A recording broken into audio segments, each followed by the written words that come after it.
let's talk about FP&A in the age of the semantic layer.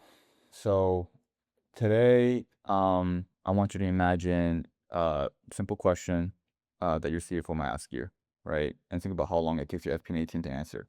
The first question is, how did we do against plan, right? And why are we over? Why is sales expense over? All right. This question, it should take a couple minutes, but in practice, it could take days because someone needs to pull the numbers into Excel. They needed to originally pull it out of the data warehouse. They may have needed to write SQL, and then someone else needs to, publish that into a Tableau dashboard, make it available for its executives, and lo and behold, the numbers don't match. Now you're in a reconciliation meeting before anyone can really do anything. Now, the problem isn't necessarily Tableau or Excel. It's the fact that revenue, these revenue metrics, things like budget variance, gross margin, they're defined differently, right? Every single time by every single analyst.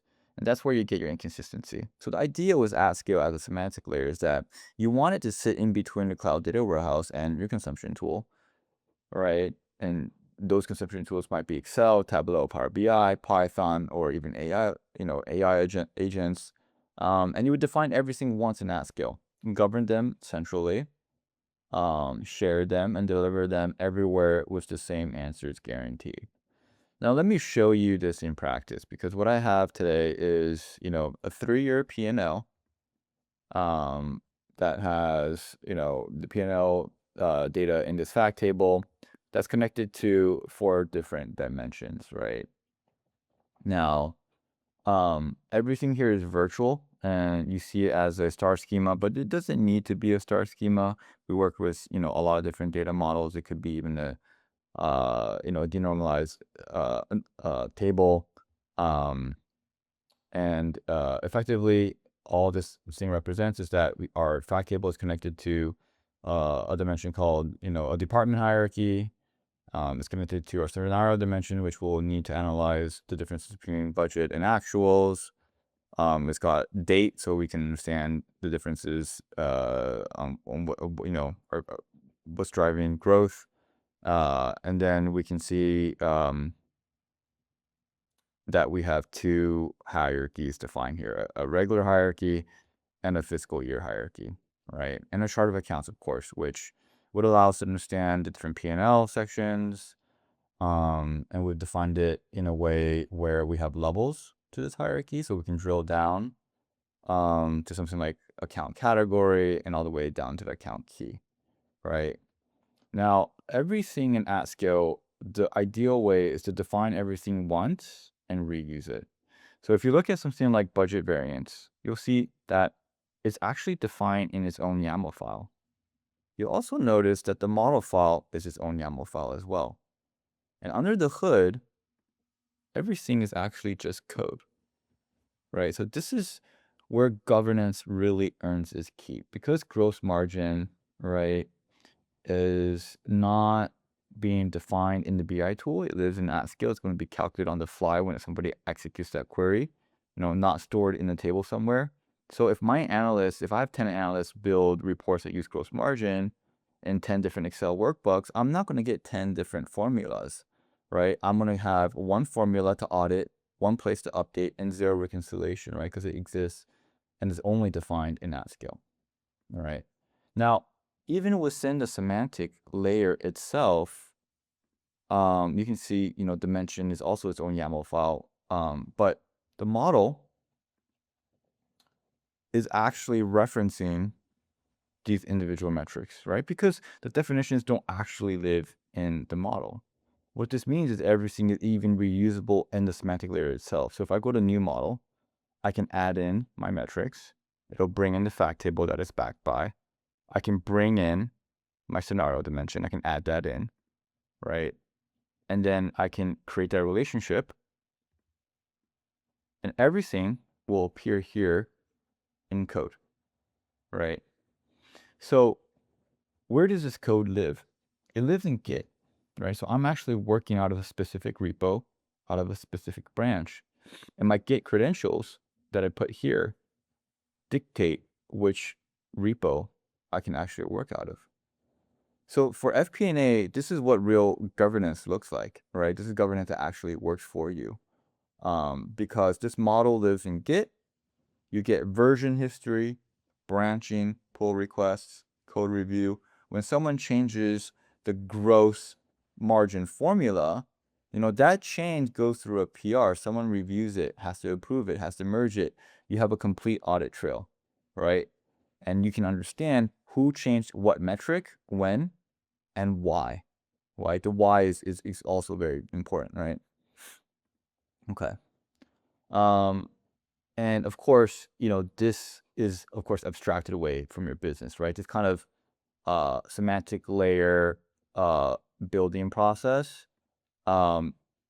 Your actual business analysts, they get the simplicity of just being able to ask questions. You'll see this here in a second. So let's go ahead and connect to Excel. I'll deploy this model actually.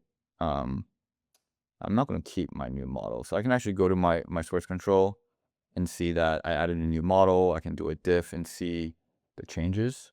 But I'm going to go ahead and just discard these changes. And actually deploy these changes. And because everything is just metadata, making changes is extremely fast. Now I can go to my deployed model here, grab my server URL, open up Excel. And because I'm going to use the XMLA endpoint, which is a native Microsoft connector, there are no drivers that are needed. This just works out of the box. And because I am using a XMLA endpoint, what this also means is I get the full multi-dimensional model with my metrics and my dimensions, but I also get all the functionality that comes with it, right? So I get the drill through, I get the live connection. My metrics come in exactly the way that I defined it in AtScale, right? But let's go ahead and start answering, questions about how did we do against budget, right? So let's take a look at our amount. Let's take a look at our scenario. Let's bring in fiscal year. And of course, we need a chart of accounts.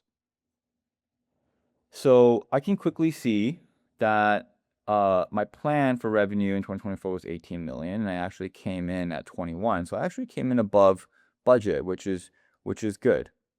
And let's take a look at our variance. So we actually came in 7.8% above plan, which is excellent. All right. But our operating expenses didn't go up much, which is also good news. Well, let's dive into that. Is there more to this story? So let's take a look. I'm gonna remove my scenarios and just start looking at actuals. And I'm gonna dive into my operating expenses. And of course, this is a live connection. So I'm pulling everything in from one central area, which is your data warehouse. And I'll see here that, okay, salaries went up by 6.6%. So or the budget compared to budget was only greater by 6.6%, which is okay since revenue came in much better. And I can actually see that part of that was driven by commissions expense, which came in at 18.3%. So all in all, I would say that our incentive plan made sense, right? We came a little bit higher than budget when compared to revenue, but not much. So a reasonable amount here, right? And let's take a quick look at what's happening behind the scenes too. Because everything is a live connection, you should be able to see the queries happen live as well, right? So you can see my admin user has been executing these queries, and I'm using a combination of cache and aggregates to answer this. Now, because in a production environment, your data could be quite large, and the way AtScale optimizes for performance is is something called ADE, which is we call it autonomous data engineering, right? And this is important because AtScale has an automatic aggregate awareness engine, which you can see here that it's being utilized here. And what it does, it learns which queries are run the most frequently or query patterns, and it builds these pre-aggregated summary tables, right, directly in your warehouse. So when a new query comes in as an as an inbound, and we generate an outbound that gets sent over to the data warehouse, we're going to use an aggregate table, if we can, to answer that, right? So this is a much smaller compressed table that is much faster to run, right? And this is huge in production environments where your actual fact table could be in the billions of rows, and the fact that we're eliminating additional complex joins is where you get better speed performance, and also improves your total cost of ownership, right? All right, so let's take a look at Excel, right, and just show that what the analyst experience is there. So in Tableau, in Tableau, you get the same hierarchies, dimensions, and measures that we created. So let's go ahead and look at like our financial metrics. Let's take a look at the amount. Let's take a look at our chart of accounts. Let's take a look at scenario. And we should get really the same answer as our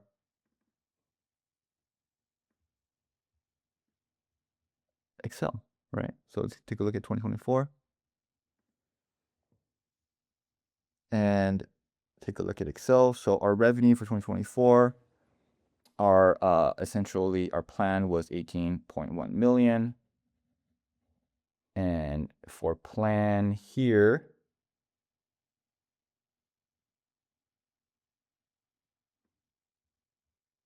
bring it back into the filters.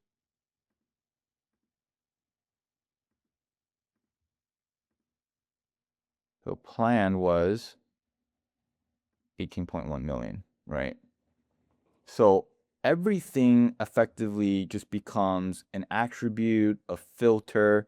There's no having to redefine anything here, right? And this is the beauty of AtScale. You define everything once, and it just becomes available in all your downstream tools. All right, so now's the exciting part. So let's go to Claude, right? This is connected to AtScale's MCP server. So I actually have here my Claude desktop configured against my MCP, right? MCP comes as AtScale,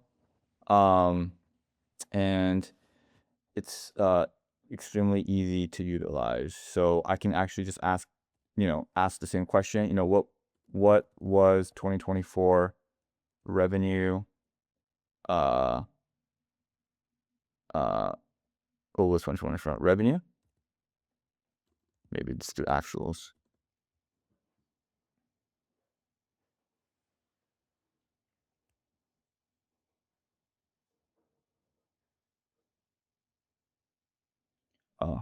So this is actuals. Let's take a look at plan.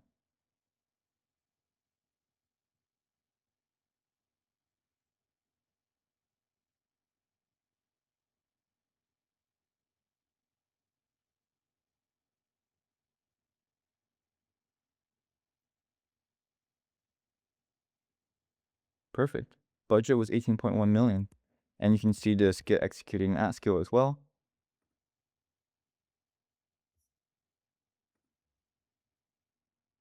And this was a query that my test user executed. But the real power of using an LLM like Claude is to figure out things that you didn't know about your data. So you can actually ask it questions like, tell me something interesting about my data. And Claude will actually go out and try to find things that it doesn't think that you know. And the beautiful thing about the MCP is it lets these AI assistants discover and query AtScale models directly, right? And it doesn't force the LLM to know your database schema, right? It doesn't need to know your table names, your SQL dialect. It just reads the semantic layer, right? Which is the same governed area where you've been using your production use cases from the beginning, right? It's where it have all the definitions, its hierarchies, its calculated measures. It doesn't need to go ahead and guess how to define something like gross margin, right? And this is critical, right? Because you don't want your LLM writing arbitrary SQL against your raw tables, because that's extremely hard to govern, right? With AtScale, we're going to expose ourselves to the LLM as effectively a flat table, and AtScale is going to take in an inbound query the same way it does from Tableau, as you can see here. It's going to take in an inbound query, and then AtScale is now responsible for effectively generating that outbound query, right? That gets sent to your data warehouse. And you can see here that it's actually figuring out some really interesting things, like let me explore something new about forecast accuracy, cost center detail, and quarterly budget variance patterns. And it's actually telling me that revenue is growing faster than costs, which is good. The efficiency story is working. Salaries grew, commissions grew, but revenue is effectively growing even faster, right? And it's actually telling us that our forecasts are being too conservative, right? So for every single quarter for 2024 and 2025, we actually beat forecasts, right? And budget was even worse. So essentially, quarter to quarter, we're actually showing very clear sequential growth, and the planning team might need to adjust their modeling to reflect the actual growth curve, which is great. To look at what just happened, right? I asked a couple plain English questions. There was no SQL, no pivot table, there's no data model knowledge. Claude discovered the semantic model. It understood the dimensions and measures. It wrote a governed query and returned the answer, right? This is the future, right? And for FP&As, think about what this means for your CFO. They no longer actually need to open up in Excel. They don't actually really need to wait for an analyst to build a Tableau dashboard, right? They could have this app running on their phone and simply even speak to it in plain English and get a governed, accurate answer in seconds that's powered by the same semantic layer that already serves your production use cases. And because it's going through AtScale, right? No hallucinations, metrics are governed, it's traceable, it's auditable, and this is effectively the guardrails that the semantic layer is going to provide, right?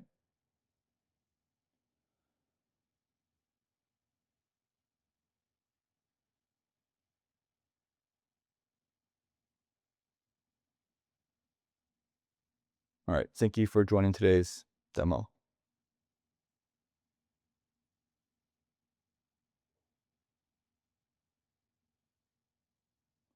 So let me maybe bring it all together, right? So the CFO asked, a couple of questions about how we did against budget and what's going on with expenses.